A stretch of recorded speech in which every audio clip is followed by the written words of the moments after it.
je m'approche de vous comme le crépuscule approche cette première lumière.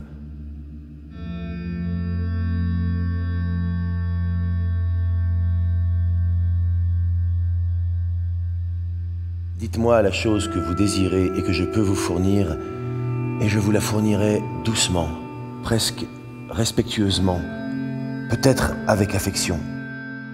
Mais ne me demandez pas de deviner votre désir.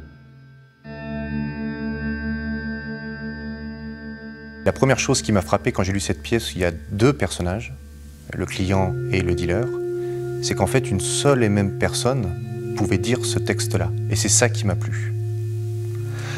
Et c'est même ce qui m'a donné l'envie de monter ce texte, c'est de prendre ce pari-là. Enfin maintenant c'est plus qu'un pari puisqu'on a commencé le travail. Cette dramaturgie-là où c'est un personnage qui joue en fait avec son double. Je serais obligé d'énumérer tout ce que je possède pour satisfaire ceux qui passent devant moi depuis le temps que je suis ici. C'est pourquoi j'emprunte provisoirement l'humilité et je vous prête l'arrogance, afin que l'on nous distingue l'un de l'autre à cette heure qui est inéluctablement la même pour vous et pour moi. Je ne marche pas en un certain endroit et à une certaine heure, je marche tout court, allant d'un point à un autre pour affaires privées qui se traitent en ces points et non pas en parcours. Je ne connais aucun crépuscule ni aucune sorte de désir et je veux ignorer les accidents de mon parcours. C'est un texte qui nous permet de respirer. En tout cas, c'est ce que j'espère. C'est de toucher le spectateur, de perturber ses sens.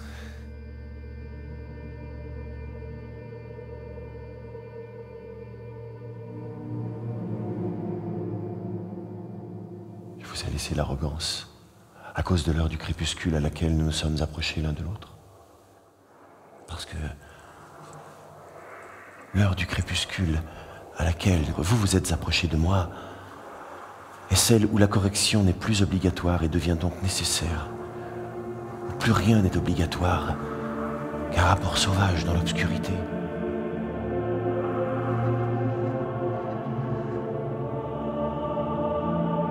Le trouble de cette heure et de ce lieu me fait oublier si j'ai jamais eu quelque désir que je pourrais me rappeler.